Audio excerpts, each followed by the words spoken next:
మరి అందరికీ భక్తులందరికీ స్వాగతం అండి, సుస్వాగతము. ఈరోజు మనము ఇస్కాన్ మంగళూరు వారిచే చక్కటి ప్రోగ్రాం, ఎన్నో కార్యక్రమాలు నిర్వహిస్తున్నారు. అందులో భక్తి సదాచార్, భగవంతుని గురించి ఎంత స్మరించుకున్నా, ఆయన లీలలు ఎంత చెప్పుకున్నా తనివి తేలిదు. కాబట్టి ఇంకా ఇంకా చెప్పుకుంటూనే ఉంటాము.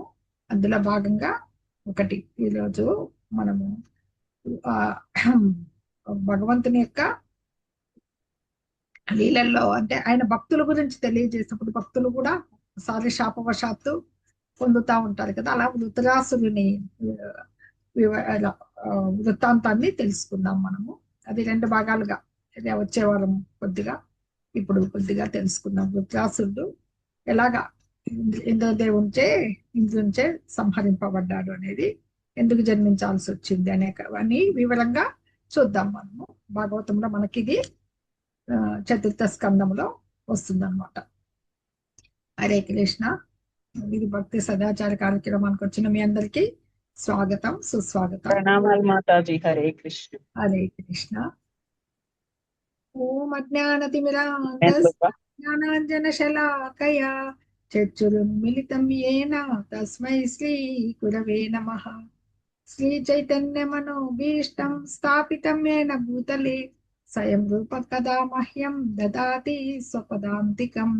వందేహం శ్రీగురో శ్రీయుత పదకమలం శ్రీగురూన్ వైష్ణవాంశ్చ శ్రీరూపం సాగ్రజాతం సహగణ రఘునాథాన్వితం తం సజీవం సాద్వైతం సావధూతం పరిజన సహితం కృష్ణ చైతన్య దేవం శ్రీరాధా కృష్ణ పాదాన్ సహగణ లలితా శ్రీ విశాఖాన్వితాంశ్చ.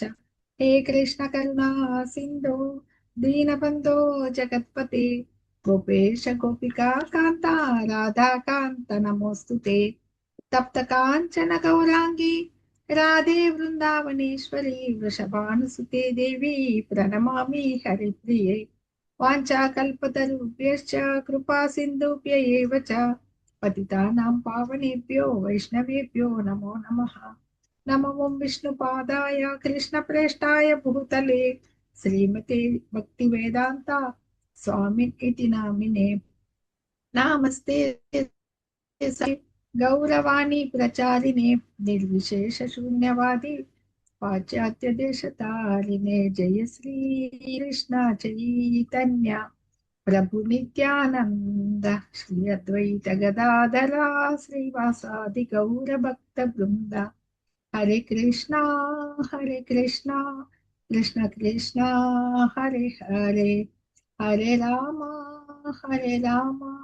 రామ రామ హరే హరే. హరే కృష్ణ కృష్ణ కృష్ణ హరే హరే, హరే రామ రామ రామ హరే హరే. హరే కృష్ణ కృష్ణ కృష్ణ హరే హరే, హరే రామ హరే రామ రామ రామ హరే హరే హరే. హరే. అందరూ చెప్పాలి, మళ్ళీ చెప్పండి. హరే కృష్ణ కృష్ణ కృష్ణ కృష్ణ హరే హరే, హరే రామ రామ రామ హరే హరే. హరే కృష్ణ కృష్ణ కృష్ణ హరే హరే, హరే రామ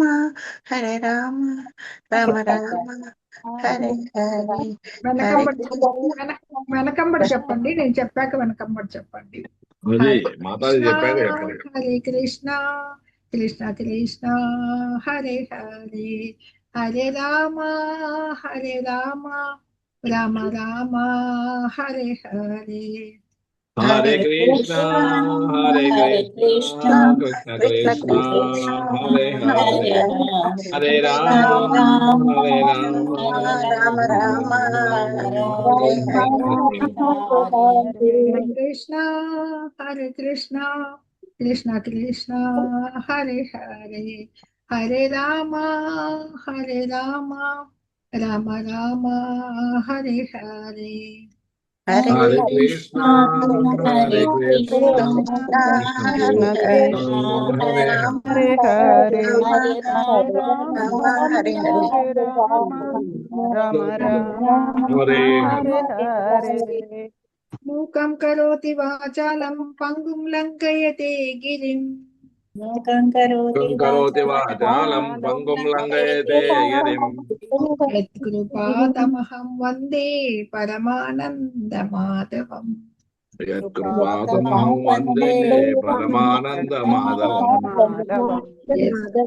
యత్కృపాతమహం వందే పరమానందమాధవం. యత్కృపాతమహం వందే పరమానంద మాధవం. శ్రీగురుం దీనతారణం శ్రీ గురు శ్రీ గురు దీనతారణం శ్రీ చైతన్యమీశ్వరం. శ్రీ శ్రీ చైతన్యమీశ్వరం. ధన్యవాదాలు. మాతాజీ హరే కృష్ణ. మాతాజీ ఈ గురు ప్రణామాలలో నిర్విశేష శూన్యవాది ఇది ఇంకా అర్థాలు తాత్పర్యం ఒక్కసారి పెట్టండి మాతాజీ. నిర్విశేష శూన్యవాది నాకు అర్థం అవ్వదు, అది ఎన్నిసార్లు అడుకున్నా కూడా నిండి ఉన్న పాశ్చాత్యం. ఓకే మాతాజీ, ఇది నాకు నిర్విశేష శూన్యవాది అంటున్నారు, ఈ ప్రేయర్ లో పెట్టారేంటని రోజు ఒక డౌట్ లాగా ఉండింది మాతాజీ. ధన్యవాదాలు మాతాజీ. గౌడీయ వైష్ణవ మీనింగ్ ఒకటి వైష్ణవ బుక్ లో ఉంది మాతాజీ. మాతాజీ రికార్డింగ్ పెట్టాను, ఏం కొంచెం అందరూ నిశ్శబ్దంగా ఉండండి. హరే కృష్ణ. అందరికీ ధన్యవాదాలు మాతాజీ. ఇది ఏమంటారంటే దీంట్లో గురుదేవ సరస్వతి గోస్వామి సేవకుడు అయిన మీకు మా ప్రణామాలు. మీరు కరుణతో శ్రీ చైతన్య దేవుని బోధనలు ప్రచారం చేసి నిరాకారవాదము శూన్యవాదము, అక్కడ ఆధ్యాత్మిక జ్ఞానము లేదు, వాళ్ళకంతా నిరాకారవాదం ఉంది, శూన్యవాదం నిర్విశేష ఏమి లేదనమాట. శూన్యవాది ఉన్నారు, ఆ దేశాలను తరింపచేశారు. ఆయన వెళ్ళారు కదా. పాశ్చాత్య దేశతారిని అది మీనింగ్ తెలుసు మాతాజీ. అది ఎందుకు ఇట్లా వచ్చిందని నాకు రోజు కన్ఫ్యూజన్ లాగా ఉంది. హరే కృష్ణ మాతాజీ. కొంచెం అదే కొద్దిగా దాంట్లో ఉండి తెలుసుకోండి. హరే కృష్ణ. ఎందుకంటే ఏదోటైనా మనం క్లియర్ చేసుకోవాలి కదా. భక్తులందరికీ స్వాగతము. ఈరోజు మనము వృత్రాసుడిని వృత్తాంతము తెలుసుకుందాం. మనకి మొదటి నుంచి తెలుసు కదా, దేవతలకి దానవులకి ఎప్పుడు కూడా వైరం ఉండే ఉంటుంది. వాళ్ళు ఆ వైరం అనేది అలా కొనసాగుతూనే ఉంటుంది. దాంట్లోనే ఒక భాగంగా మళ్ళీ ఒకసారి ఎలా వచ్చింది, ఇంద్రునికి ఎందుకు మళ్ళీ వైరం కలగాల్సి వచ్చింది అనేది 6వ స్కందంలో తెలియబడింది అనమాట. ముందుగా మనకి ఆ ప్రజాపతుల్లో మనకి దక్ష ప్రజాపతి పుత్రికలైన వివాహం ఆడతారు కదా చాలా మంది. ఈ యొక్క సంతతిని వృద్ధి చేసేందుకు బ్రహ్మదేవుని ఆజ్ఞ ప్రకారము ఈ కశ్యప ప్రజాపతికి అదితికి ఆ వంశంలోనే మనకి నారాయణుడు కూడా పుట్టింటాడు, అదితికి కూడా. ఈ దేవతలు అనే వాళ్ళు ఆదిత్యులు అనబడతారు కదా, వాళ్ళు ఉంటారు. వాళ్ళల్లో ఒక త్వష్ట ప్రజాపతి అని ఉంటాడు అనమాట. త్వష్ట ఒక కుమారుడు వాళ్ళకి. 11 మందిలో 12 మంది వాళ్ళలోనే. ఆ 12 మందిలో త్వష్ట ప్రజాపతి కూడా ఒకడనమాట. ఈయన కూడా వచ్చింటాడు కాబట్టి ఆ త్వష్ట ప్రజాపతికి ఆయనకి భార్య ఎవరంటే రచన అని ఒక దైత్య కన్యని వివాహం ఆడింటే వాళ్ళకి కుమారుడు విశ్వరూపుడు. ఈ విశ్వరూపుని ప్రస్తావన ఎందుకు వస్తుందంటే, ఇంద్రదేవుడికి గురువు ఎవరు మీకు అందరికీ తెలుసు కదా. దేవతల గురువు చెప్పాలి, బృహస్పతి. ఆ బృహస్పతికి ఒకసారి ఒక అపరాధం చేస్తాడు ఇంద్రుడు. ఎందుకు మామూలుగా ఇంద్ర పదవి అంటే స్వర్గలోకాధిపత్యం అంటే ఎంతో దీంతో ఐశ్వర్యంతో కూడుకోయిండేది అనమాట. అక్కడ ఏం చేస్తాడంటే ఈయన మొత్తం ముల్లోకాల ఐశ్వర్యాలచే దేవ మర్యాదని వేద మర్యాదని అతిక్రమిస్తాడనమాట. సింహాసనంలో కూర్చుని ఉన్నప్పుడు ఈ మరుత్తులు వసువులు దేవతలు ఉంటారు కదా, రుద్రులు ఆదిత్యులు ఈ సాధ్యులు అశ్విని కుమారులు సిద్ధగణం కొట్టు దేవతలంతా ఉంటారు కదా, మహర్షులు విద్యాధరులు అప్సరసలు కిన్నరులు కింపల్సులు మీటింగ్ జరుగుతుంది అనమాట. అలాగే అందరూ ఉన్నప్పుడు ఇంద్రునికి సేవలు చేస్తూ ఉంటారు. అప్సరసలు నృత్యం చేస్తూ ఉంటారు. గంధర్వులు గానం మనకు తెలుసు చేస్తూ ఉంటారు. ఆయన శిరస్సుపై మంచి శ్వేత ఛత్రం ఉంటుందన్నమాట. అది దేదీప్యమానంగా చామరలు వీస్తూ ఒక ఒక రాజు ఎలాగ జరుగుతుందో, అందులో ఇంద్రుడు స్వర్గలోకాధిపతి కాబట్టి ఆమె శచీదేవి కూడా ఉంటుంది, ఆయన భార్య కూడా పక్కన దసింహాసనాన్ని. అంత గొప్ప సభలో దేవతలు గమనించరు, ఇంద్రుడు చూడటం. ఏమంటే బృహస్పతి వాళ్ళ గురువు ఎంటర్ అవుతాడు అనమాట. గురువుకి ఎంత ప్రాముఖ్యత అంటే భగవుడితో సమాన స్థాయికి పొందినవాడు అన్నమాట గురుదేవుడు. ఎవరైనా కానీ బృహస్పతి దేవదానవులందరికీ కూడా గౌరవనీయుడు అనమాట. గురుదేవుని చూసి కూడా ఇంద్రుడు లేవడనమాట. అంటే కొద్దిగా ఎవరికైనా త్రిగుణాలకి లోనై ఉండాల్సిందే. ఆ ఐశ్వర్య మదం అనేది ఏం చేస్తుందంటే మనుషుల్ని కొద్దిగా మాయ కమ్మేస్తుంది అనమాట. ఆ గౌరవం చూపించడానికి సింహాసనం నుంచి లేడనమాట. ఇంకా బృహస్పతికి రాబోయేదంతా తెలిసిపోయి ఈ మర్యాద అతిక్రమణ గావించాడని తెలుసుకుని అతనికి శపించే శక్తి ఉంది బృహస్పతికి. అయినా కూడా శాపానికి గురియకుండా మౌనంగా వెళ్ళిపోతాడనమాట అక్కడి నుంచి. వెంటనే ఇంద్రుడికి రియలైజ్ అవుతాడు, తన తప్పిదం తెలుస్తుంది అనమాట. అయ్యో గురుదేవుని నేను అగౌరవపరిచానని చెప్పి తనని తానే సభాసదులందరి ముందే తిట్టుకుంటాడు అనమాట. అయ్యో ఏంటి నేను ఈ బుద్ధిహీనత, ఈ ఐశ్వర్య మతం చేత ఇంత శోచనీయమైన కార్యక్రమం చేశాను. సభలో ప్రవేశించినప్పుడు గురుదేవునికి నేను గౌరవం చూపించాలి కదా. కొద్దిపాటి ఐశ్వర్యానికే నేను సత్వగుణంలో ఉండాలి కదా నిరంతరము. ఈ సిరులతో నాకు ఇంత ఇలా చేసాయి. ఎవరికి అది ధర్మం తెలియని వాడే అలా చేస్తారు. నాకు ధర్మం తెలిసి ఇంత జ్ఞానం ఉండి ఇంత పొరపాటు చేశానే. నేను వెళ్ళి ఆయన పాదాల మీద పడి నమస్కరిస్తాను, అప్పుడు ప్రసన్నం చేసుకుంటాను అని వెళ్తాడు అనమాట. అతని మనసు తెలుసుకుని ఆయన ఏం చేస్తాడంటే ఇంటి నుంచి వెళ్ళిపోయి, ఆధ్యాత్మిక శక్తి సంపన్నుడు కదా బృహస్పతి, ఇంటి నుంచి వెళ్ళిపోయింటాడు అనమాట. వెళ్ళిపోయేసి అదృశ్యం అయిపోతాడు, ఎక్కడా కనపడ్డాడు ఆయనకి. ఈయనంగా చాలా బాధపడతా ఉంటారు దేవతలంతా కూడా అనమాట. ఇప్పుడు రాక్షసులకి విషయం అసురులకు తెలిసిపోతుంది, దానవులకి. వాళ్ళు ఏం చేస్తారు, శుక్రాచార్య చెప్తారు ఇప్పుడు గురువు లేడు, వాళ్ళకి బలం తగ్గింది. వీళ్ళు బాగా గురువుని శుక్రాచార్యని ఆజ్ఞలకు లోబడే ఉంటారనమాట. ఉన్నారు, వెళ్ళి అతను జయించండి అని చెప్తే వీళ్ళని బాగా గాయపరుస్తారు, యుద్ధం చేశారనమాట. తీవ్రంగా గాయపడతారు ఆ బాణాలు చెంత అనమాట. బ్రహ్మ దగ్గరికి వెళ్తారు. బ్రహ్మ కొద్దిగా పాపం వాళ్ళని ఓదారుస్తారు, జాలి కలుగుతుంది అనమాట. మీరు ఎంత తప్పు చేశారు గురువు పట్ల. బృహస్పతి సభలందు అతడు పరబ్రహ్మం తెలిసిన వాడు, బ్రాహ్మణ శ్రేష్ఠుడు. ఇలా చేయడం అనేది నాకు కూడా ఆశ్చర్యంగా ఉంది. ఈ అఘోరం నుంచి ఇంత అఘోరం చేసినందుకే మీకు శక్తి క్షీణించిపోయింది. అదే శుక్రాచార్యులు వాళ్ళు దానవులు ఏం చేశారు, శుక్రాచార్యుని గౌరవించిన కారణంగా ఇప్పుడు వాళ్ళు భక్తితో, ఒకసారి వాళ్ళు కూడా అట్లా పొరపాటు చేశారు కానీ భక్తితో శక్తిమంతులు అయ్యారు కాబట్టి వాళ్ళకి ఆ శక్తి ఉంది మిమ్మల్ని జయించేది. కాబట్టి మీకు తక్షణం ఒక గురువు అవసరం ఉంది. అందుకే ఈ త్వష్ట ప్రజాపతి అని చెప్పాను కదా, ఎవరు ద్వితీయ కశ్యపుల కుమారుడు. అతనికి ఇంకో కుమారుడు ఉన్నాడు, అతనికి 3 శిరములు ఉంటాయి, విశ్వరూపుడు. అతన్ని తీసుకొని మీకు పెట్టండి. సరే విశ్వరూపుణ్ణి వెళ్ళి అడుగుతారనమాట. అడిగితే మేమంతా కూడా వచ్చాము, మాకు కోరికేమి అని చెప్పి అతన్ని నిశ్చయించుకుంటారనమాట. మాకు గురువుగా ఉండాలని చెప్పి ఇలా చేయమని చెప్తే అతను కొద్దిగా ఏమంటాడు, అతను కూడా చాలా సంతోషపడి నేను కొంచెము పౌరోహిత్యము తీసుకోవడం అనేది నేను నిరాకరించలేను, కానీ నాకు నిరాకరించలేను కానీ నాకు కూడా అంత జ్ఞానం లేదు, కానీ మీరు కోరుతున్నారు కాబట్టి మీ పురోహితునిగా ఉంటాను అని చెప్పేసి చాలా బాగా, తండ్రి కశ్యపుడు కుమారుడు కదా, త్వష్ట ప్రజాపతి కుమారుడు కాబట్టి ఒప్పుకుంటాడు అనమాట. ఒప్పుకొని మీరు జయించవచ్చు అని నారాయణ కవచాన్ని వాళ్ళకి ప్రసాదిస్తారు. మెయిన్గా ఇంద్రదేవుడికి ప్రసాదిస్తారు అనమాట. దాంతో విజయం సాధిస్తారు. నారాయణ కవచం ఆ యొక్క శక్తి నారాయణ కవచానికి అంత ప్రాముఖ్యత ఉంది. అది కావాలంటే మనము వచ్చే క్లాస్లో ఒకసారి పట్టిద్దాం, నారాయణ కవచం షేర్ చేసి పట్టిద్దాము. అది నేర్చుకుని జయించడం సరే వస్తుంది. తర్వాత ఈ విశ్వరూపు నారాయణ కవచం ఉపదేశించిన తర్వాత ఏం చేస్తాడంటే తదుపరి ఈ ఆ యజ్ఞాలు చేయిస్తూ ఉంటారు కదా.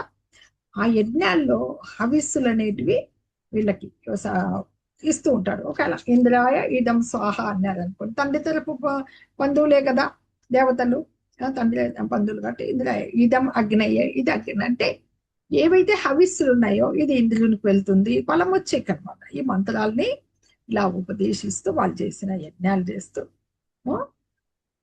అతను బిగ్గరగా మంత్రాలు ఇస్తూ ఈ దేవతలందరికీ యజ్ఞ భాగాలు ఇస్తూ ఉంటాడు అన్నమాట. అన్ని అర్పించిన ఏ మూల కొద్దిగా అతనికి దేవతలకు తెలియకుండా మాతృ తల్లి ఎవరు రచన అని ఆమె దైత్య కన్య, ఆమె ఆసురి కన్య అనమాట. వాళ్ళకు కూడా మెల్లిమెల్లిగా భాగాలు ఇవ్వడం మొదలు పెడతారనమాట. అది అతను చేసిన తప్పు. అలా చేయడం వల్ల మోసగిస్తున్నాడు ఇంద్రుడికి తెలిసిపోతుంది. ఇంద్రుడికి మళ్ళీ మనము అసురులకి బలం వచ్చేస్తుంది, మళ్ళీ ఓడింపబడతాం, ఇంత ఎలా చేశాడు అని చెప్పేసి అక్కడ చాలా పొరపాటు చేసి 3 శిరస్సుల్ని తన యొక్క తీవ్రపద శిరస్సుల్ని ఖండించేస్తాడు. ఖండించేసరికి కలిపింది. అతను ఎవరు? బ్రాహ్మణుడు.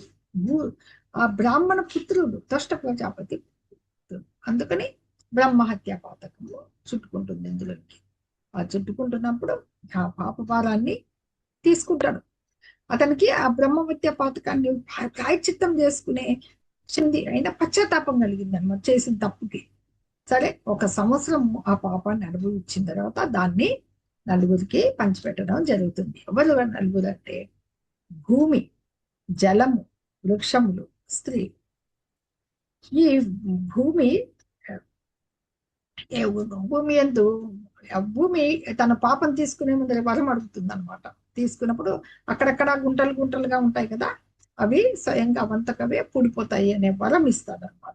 4వ వంతు భూమి తీసుకుంటుంది. అందుకే అలా తీసుకున్నప్పుడే అక్కడక్కడ మనకి ఎడారి క్షేత్రాలు అవి కనపడతాయి అనమాట.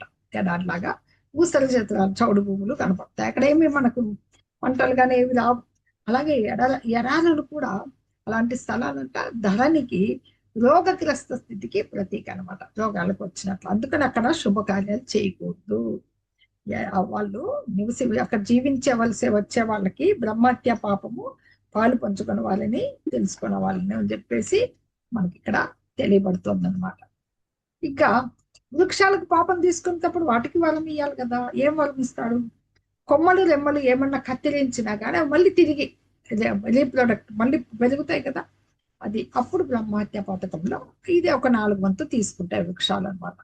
మళ్ళీ పాపం ఎలా బయటికి రావాలి? వాటి నుంచి గమ్ వస్తుంది చూడండి, జిగురు. అది ఎందుకు పనికిరాదు, దాన్ని అసలు మనం స్వీట్ తినడం కానీ ఏమి చేయలేము. ఆ జిగురు పదార్థంగా ఆ బ్రహ్మహత్య పాతకం వస్తుంది. చూడండి, భూమిలోంచేమో అంతవరకు కొద్దిగా ఎడారి ప్రాంతాలు వస్తే చెట్లకి ఇది తగులుతుంది అనమాట. తర్వాత వీళ్ళు ఎవరు? స్త్రీలు.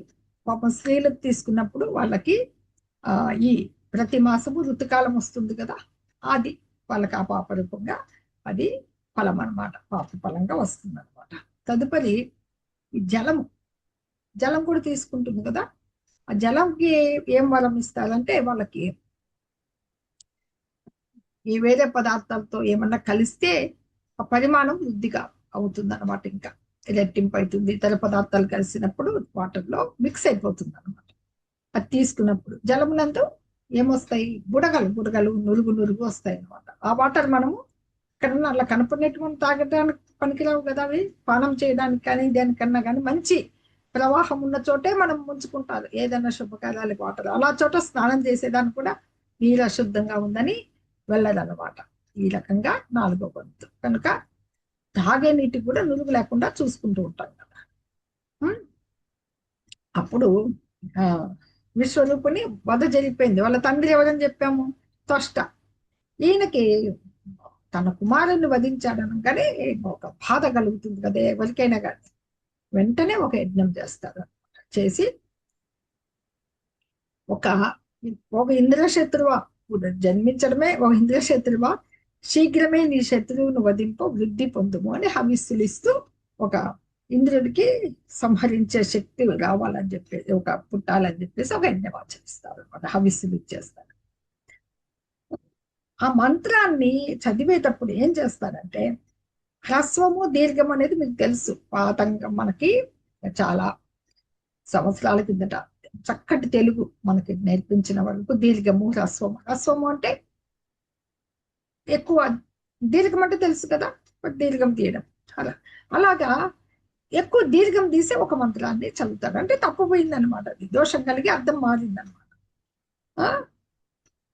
అని. అది దీర్ఘంగా ఉండించడం వల్ల ఇంద్ర శత్రువు, ఎవరికి ఇంద్రుడు శత్రువు అని అర్థం వచ్చేసింది అనమాట. ఇంద్ర శత్రువు అనాల్సిన బదులు ఎవరికి ఇంద్ర శత్రువు అనే దానిగా మారిపోయింది అనమాట. అట్లాంటి ఇంద్ర శత్రువులకు బదులు ఎవరికి ఇంద్రుడు శత్రువు, అట్లాంటి వృత్రాసురుడు అనే అతను వస్తాడనమాట. జన్మింపజేసింది బ్రాహ్మణ్ నుంచే, కానీ అక్కడ ఒక తప్పు జరిగినందుకు భయంకర ఆకృతి అనమాట. అక్కడ ఏంటి, దక్షిణాగ్ని నుంచి ప్రళయ సమయంలో సమస్తము ఎట్లయితే నశింపజేయడానికి వస్తారో భయంకర ఆకారం అతని రూపవర్ణనం ఉంటుంది. ఆ శరీరము ఎంత ఎత్తుగా ఉంటాడంటే, ఎంత నల్లగా దగ్ధమైన పర్వతం వల్ల రాగి రంగుతో ఉన్న ఈ దాడి గడ్డము మీసములు ఉంటాయన్నమాట, రాగి రంగులో. అతని కన్నులు ఎంత రెడ్గా ఉంటాయంటే మధ్యాహ్నం పూట సూర్యుడు మండిపోతుంటారు చూడు, అలా ఉంటాయన్నమాట. ఈ ముల్లోకాలు కూడా త్రిశూలంపై నిలిపినట్లుగా అజయనుగా ఉంటాయి. అంత పెద్దగా, అంత భారీ శరీరంతో, అంత దృఢకాయనుగా నృత్యం చేస్తూ భీకరంగా అరుస్తూ భూకంపం వచ్చినట్లుగా ఎగురుతూ భూమిని కంపింపజేస్తాడు అనమాట. మాటి మాటికి ఆవులిస్తే ఎట్లుంటుందంటే కొండ గుహలా ఉందంట ఆ నోరు. ఆ నోటితో ఏమైనా ఆకాశాన్ని కూడా మింగేస్తాడు అన్నట్లు భయపడతాడు అనమాట వీళ్ళు. ఈ రకంగా ఆకాశంలోని ఆ నక్షత్రాలు ఉంటాయి, అవి కూడా నాలుగుతో చప్పరిచ్చేస్తుంటాడు అనమాట. కొమ్ములు అంత పొడవుగా ఉంటాయన్నమాట. అట్లాంటి వాళ్ళని చూసి ఇంక ఎక్కడెక్కడ పరిగెత్తిపోతారు ఇంక అందరు. అసురుని చూసి భయపడిపోయాయి అనమాట. తను తపస్సుతే తన అసురుడు ఎందుకని లోకాన్నే కప్పేస్తాడంట తన తపస్సుతో. అందుకని అతనికి వృత్రుడు అనే పేరు వస్తుందట. వృత్రుడు అంటే సమస్తమును కప్పివేయువాడు అనే నామము కలుగుతుంది అనమాట. వృత్రాసుడు అని సమస్త లోకాలని కప్పివేసినందుకు వృత్రాసుడు అని పేరు వస్తుంది అతనికి. ఎందుకు అంటే ఇప్పుడు ఇంద్రాది దేవతలంతా ఏం చేస్తారు, అస్త్రశస్త్రాలు ఉంటాయి కదా, దాడి చేసి అవన్నీ కొట్టడం మొదలు పెడితే అస్త్రాలను మింగేస్తాడు. అతని శక్తి చూసి వీళ్ళు నిరుత్సాహపడి ఏం చేయాలని చెప్పేసి నారాయణ్ణి ప్రసన్నం చేసుకుంటారు అనమాట. భగవంతుని ఆయన్ని స్తుతి చేస్తారు. స్తుతి చేస్తే భగవంతుడు ముందు హృదయాల్లో వచ్చి తదుపరి ఆయన ప్రత్యక్షమవుతాడు. భగవంతుడు ప్రత్యక్షమయ్యి నాకు దయచేసి ఒక మార్గాన్ని చూపించు, నీవే అతన్ని సంహరించను కూడా పాపము అడగడం జరుగుతుంది అనమాట. దేవతలకి దిక్కుదోచలేదు. అప్పుడెవరు, భగవంతుడే. ఆయన శరణాగత వత్సలుడు కదా, అందుకని భగవంతుడు ఏం చేస్తాడంటే ఒక మార్గము చెప్తారనమాట. మీరు ఏం చేస్తారంటే, మీరు గొప్ప జ్ఞానంతో నన్ను స్తుతించారు కాబట్టి ప్రసన్నుడని అయ్యాను. మీకు భగవంతుడికి కరెక్ట్ గా ఆయన ఎవరు అని తెలుసుకొని ఆ ప్రీతిగా వాళ్ళు ప్రసన్నుడైన తర్వాత అతనికి భక్తి యోగ పథము అనేది ఎలా ఉంటుంది అది వాళ్ళకి భగవంతుడు ఉపదేశిస్తాడనమాట వాళ్ళని. అందుకని మీరు ఏం చేయాల, శుభం కలగమంటాడు. ఇంద్ర నీకు శుభం కలుగాక. నువ్వు ఏం చేస్తావంటే దద్యంచుని ముని, దద్యంచుని అంటే దదీచి అని పిలుస్తుంటారు అతన్ని. ఆ ముని దగ్గరికి వెళ్ళమంటారు. అతని శరీరము చాలా దృఢమైంది అనమాట. ఎలా దృఢమైంది, అతను ఆధ్యాత్మిక జ్ఞానాన్ని అవగతం చేసుకుని అశ్విని కుమారులకు ఇచ్చింటారు. అశ్విని కుమారులు కూడా ఈ వీళ్ళల్లో భాగమే కదా, ఎవరు దేవతలలో ఒక భాగమే అశ్విని కుమారులు కూడా. ఆ మంత్రాల్ని ఎక్కడ అశ్వశిరము ద్వారా వసగొట్టం వలన అన్నమాట. అందుకని అశ్వశిరం అనే పేరు వచ్చింది. ఆ మంత్రాలు తీసుకుని అశ్విని కుమారులు కూడా చాలా జీవన్ముక్తులయ్యారు. వాళ్ళు కూడా దీనికి ఈ ఈ నారాయణ కవచాన్ని కూడా ఎవరికి ఇచ్చాడు, దదీచి ముని ఇచ్చింటాడు త్వష్టకి. త్వష్ట ప్రజాపతి ఎవరికి ఇచ్చాడు, కుమారుడైన విశ్వరూపునికి ఇచ్చారు. విశ్వరూపుడు ఇంద్రుడికి ఉపదేశించాడు అనమాట. ఆ నారాయణ కవచంతో అతని శరీరము బలి దృఢంగా ఉంది దదీచికి.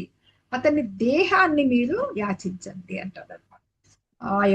ఆయన యొక్క ఎముకలతో చెయ్యొచ్చు, అది ఒక ఆయుధం చేసుకోవచ్చు, ఎముకచే వజ్రాయుధాన్ని అని చెప్తారు. వజ్రం కంటే కఠినమైనటువంటి ఎముకలు అని చెప్పేసి వెళ్ళి అడగండి అని చెప్పేస్తే సరే అని చెప్పేసి శరీరము వెళ్ళి అడుగుతారు అనమాట. మీరు నా తేజస్సుతే ఈ వృత్రాసుడు మరణించిన తర్వాత మీరు మీ బలాన్ని, ఆయుధాలని, సంపదను తిరిగి పొందగలరు. నారాయణ కవచంకున్న అదనమాట అంతా. ఇది వృత్రాసుముడు మీ వలన అతనికి ఎంత ఇప్పుడు చెప్తాడు భగవంతుడు అనమాట. ముల్లోకాలని కూడా నశింపజేయగలిగిన శక్తి అయినా కానీ అతని వల్ల మీకు ఎట్లాంటి భయం లేదు. ఎందుకంటే అతడు నా భక్తుడు. ఆ భక్తుడు అనేది అది అతన్ని మరీ చూద్దాము. అతడు ఎన్నడూ మీ పట్ల అసూయ అనేది లేదు. అతని తండ్రి ఆజ్ఞ నెరవేర్చకే జన్మించాడు అనమాట.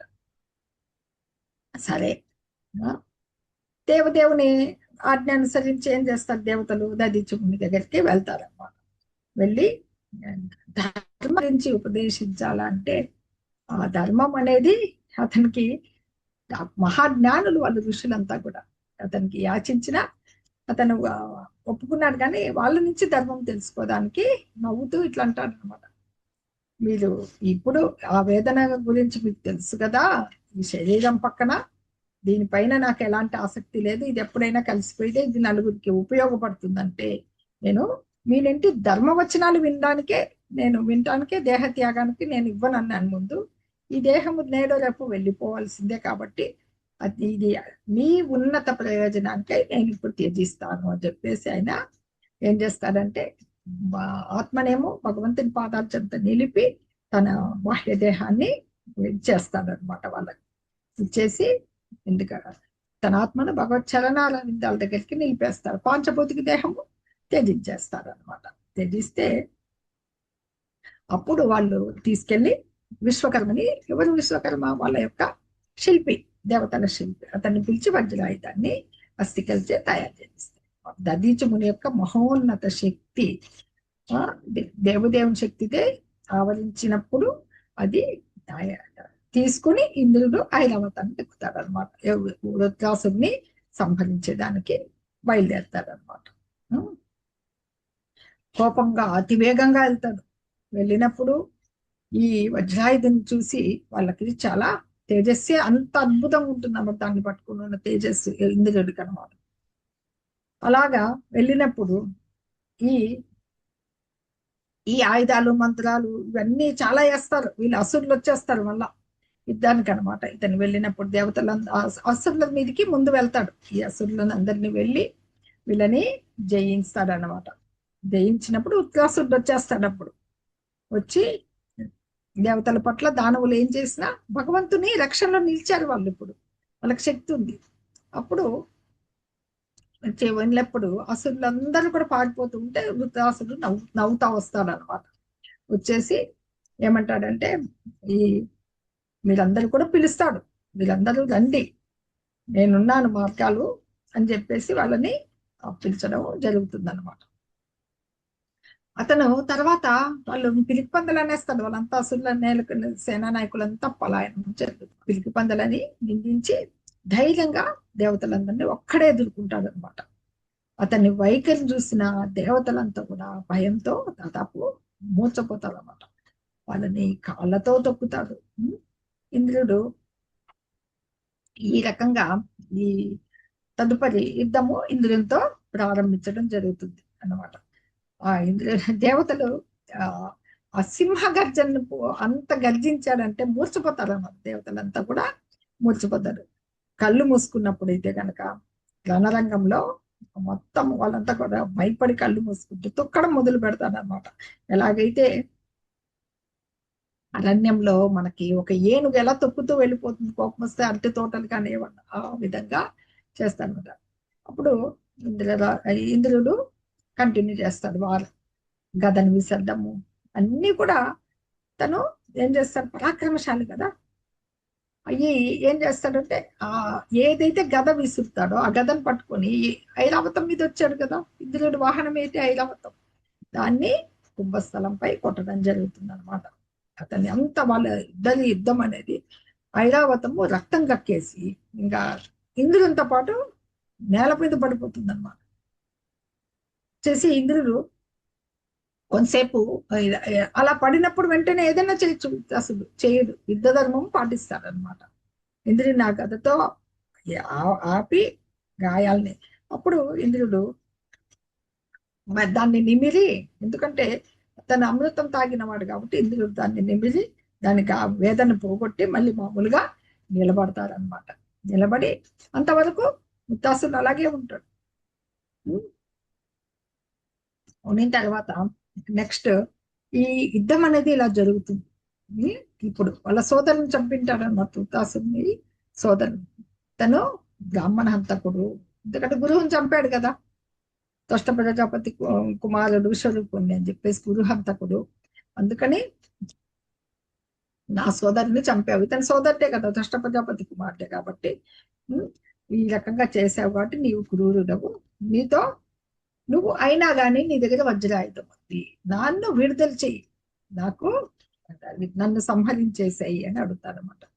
నీవు తన స్థుతి చూడండి ఎంత వీర్య పరిశాడు. ఉత్తాసుడు ఎవరంటే పూర్వజన్మల భగవంతుడు భక్తుడు, అందుకని ఇలాగా పలకడం జరుగుతుంది. ఓ స్వర్గరాజా ఇంద్ర, నన్ను వధించడానికి నీవు దాల్చినట్టు వజ్రాయుధము విష్ణు తేజ సమన్వితము, దదీచి తపోతేజయుతమైంది.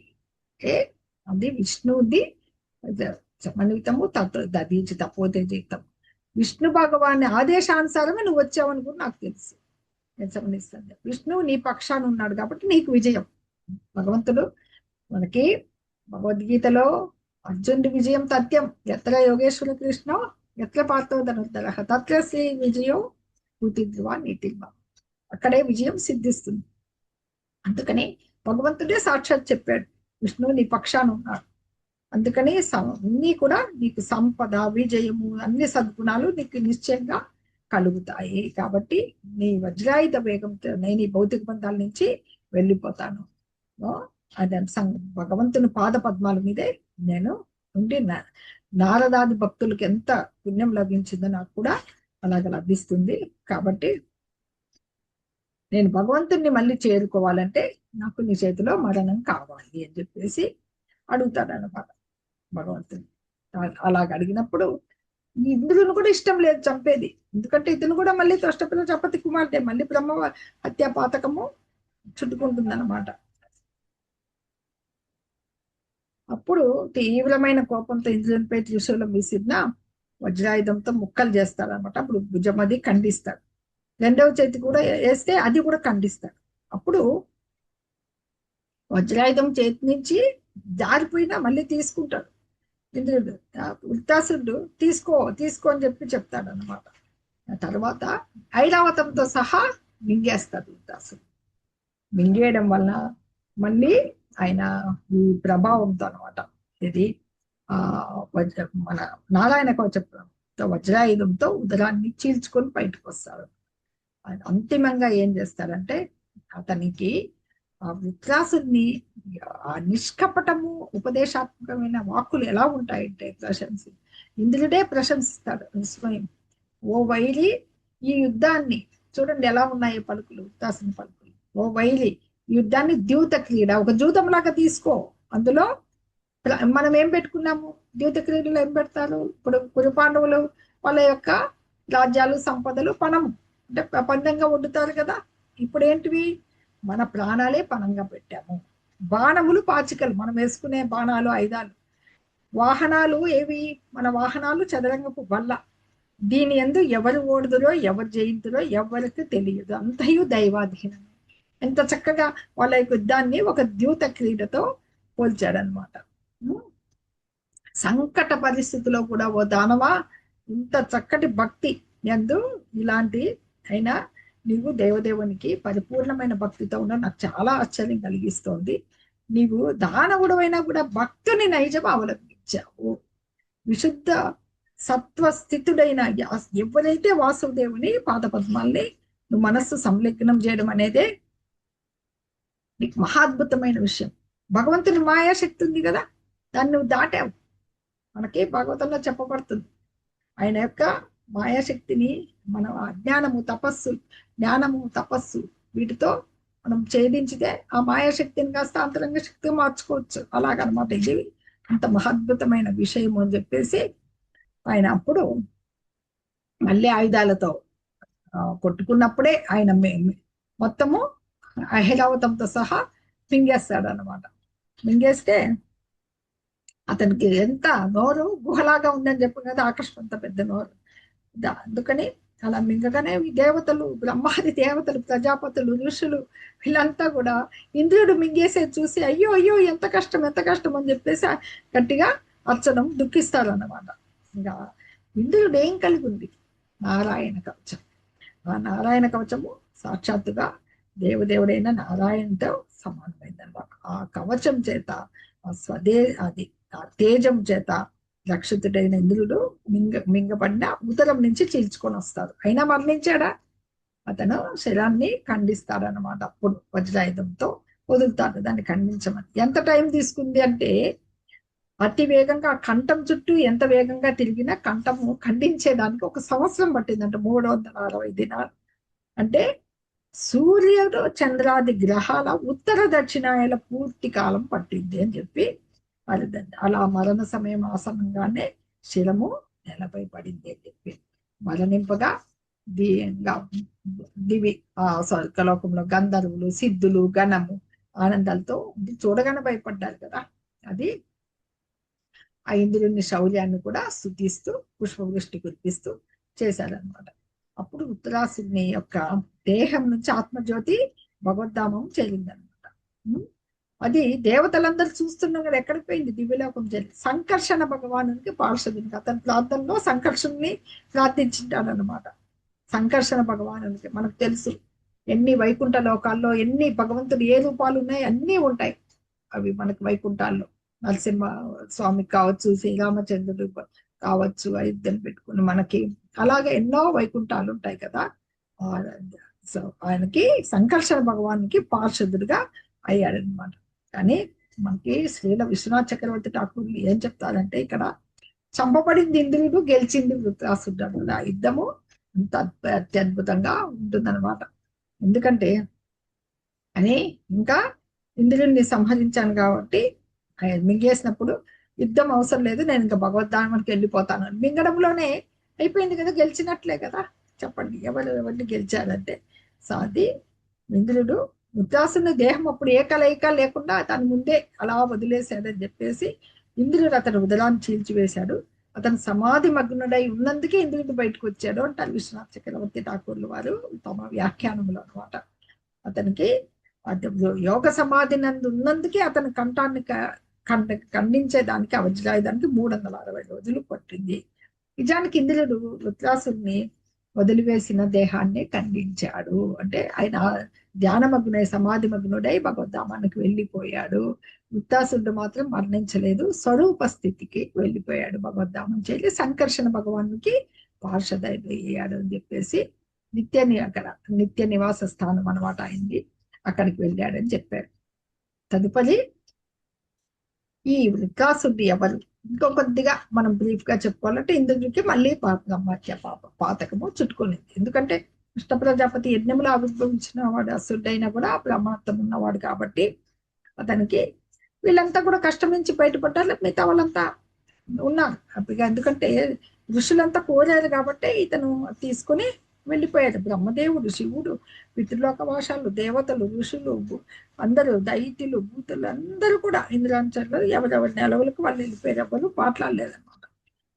ఇంద్రుడికి ఎందుకు దుఃఖం వచ్చింది? ఇది మనకి భాగవతం అనేది ఎవరి మధ్య జరుగుతుంది తెలుసు కదా. చాలా పరీక్షిత్ మహారాజు, సుఖదేవ గోస్వామి అండి. పరీక్షిత్ మహారాజు అడుగుతాడు, ఎందుకు మళ్ళీ ఇంద్రుడు దుఃఖిస్తున్నాడు, ఆ కారణం ఏంటి, ఇంద్రుడు ఎందుకే దుఃఖితుడయ్యాడు అని చెప్తే సుఖదేవ గోస్వామి చెప్తాడనమాట.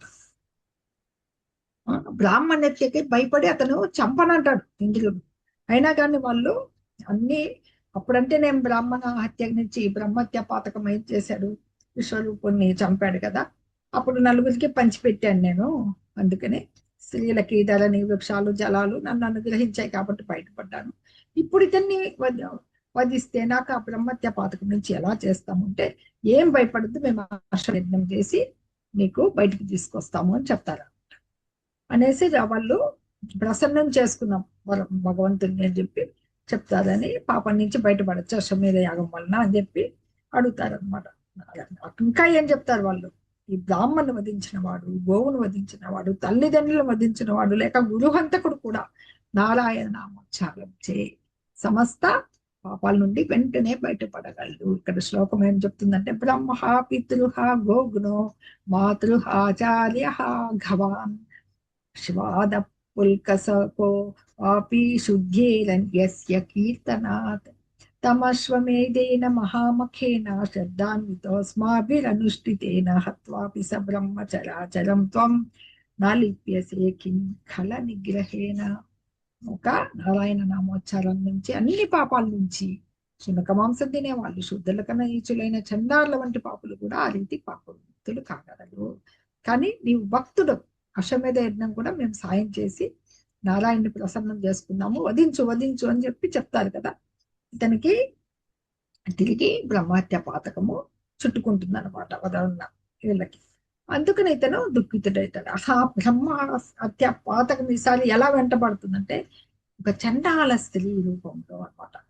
వణుకుతోంది, క్షయరోగి, వణుకుచున్న అవయవాలు, రక్తసిక్తమైన దేహము, చినిగిపోయిన వర్షాలు, చేపల కంపు. ఆమె నడుస్తుంటే కూడా అంత దుర్గంధం వస్తే నిలువు నిలువు అని ఇంద్రుని వెంబడి పడుతుంది అనమాట. పడినప్పుడు ముందు ఇంద్రుడు ఎక్కడికి పరిగెడతాడు, ఆకాశానికి వెళ్తాడు. తర్వాత వెంటనే వస్తూనే ఉంటుంది, ఈశాన్య దిక్కుకు వెళ్ళి మానస సరోవరంలోకి వెళ్తాడు అనమాట. అని మానస సరోవరంలోనే మనకు ఒక పద్మనాళం, పద్మాలు ఉంటాయి కదా మానసంలో, పద్మనాళంలో 1000 సంవత్సరాలు ఉంటాడు. యజ్ఞం చేసి అగ్నిదేవుడు హవిస్సులు తీసుకొచ్చిన జలంలో ప్రవేశించలేక ఇవ్వలేకపోతాడు అనమాట. ఆ తదుపరి పద్మనాళంలో నిలిచినందుకు, పద్మంలో ఎవరుంటారు, సాక్షాత్తు లక్ష్మీదేవి. ఒక 1000 సంవత్సరాలు ఉంటే, ఆ 1000 సంవత్సరాలు నహుషుడు అనే రాజు ఉండి, అతను కూడా ఒక పాపం చేసినందుకు పదవీచ్యుతుడైతాడు ఉంటాడు. ఈయన ప్లేస్ లో ఆయన్ని పెట్టుకుంటారు దేవతలు కొన్నాళ్ళు. ఇప్పుడు ఇంద్రుని పాపాలన్నీ ఎలా వెళ్తాయంటే, ఈశాన్య దిక్కు దిక్పతి రుద్రుడు ప్రభావం చేపోతాయి. పద్మంలో ఎవరు వసించుంటారు, లక్ష్మీదేవి ఉంటుంది కాబట్టి అది ఇంద్రునిపై పాప ప్రభావము పనిచేయలేదన్నమాట. చివరికి విష్ణు భగవాన్ని నిష్ఠగా అర్చించి ఆ పాపాన్ని నుంచి విముక్తుడు అవుతాడనమాట. తర్వాత అతన్ని మళ్ళీ స్వర్గలోకానికి వచ్చి యథాస్థానాన్ని ఇస్తాడనమాట. అందరూ తిరిగి అశ్వమేధ యజ్ఞము చేపించి అతన్ని సమస్త పాపాల నుంచి బయటికి తీసుకొస్తారు అన్నమాట. పాపాలన్నీ నశింపజేస్తాయి అన్నమాట. ఈ రకంగా దీంట్లో మనకి దేవదేవుడైన నారాయణ్ణి యశోగానం మెయిన్ గా తెలుస్తుందన్నమాట. అన్ని ఇవి తెలుసుకోవడం వల్ల మనుషులకి సకల పాప ముక్తులు, యశోవృద్ధి, ఐశ్వర్యవృద్ధి కలుగుతాయని కూడా చెప్పబడుతుంది అనమాట. ఇట్లాంటి వృత్రాసుని వంటి దానవుడు మహాభక్తుడు ఎలా కాగలిగాడు అని చెప్పేసి మనకి తదుపరి అధ్యాయంలో తెలుస్తుంది. ఒక దానవుడు మహాభక్తుడు ఎట్లా, అతని పూర్వజన్మ వృత్తాంతము చిత్రకేతు అనే గంధర్వుడు అనమాట. అది మనము వచ్చే వారము తదుపరి క్లాసులో చూద్దాము. హరే కృష్ణ. భక్తులందరికీ ఏమన్నా సందేహాలు ఉంటే అడగచ్చు. ఇందులో ఏమన్నా కొద్దిగా ఫాస్ట్ గా వెళ్ళడంలో, నేమ్స్ లో కన్ఫ్యూజన్ ఉంటే తీర్చుకోవచ్చు.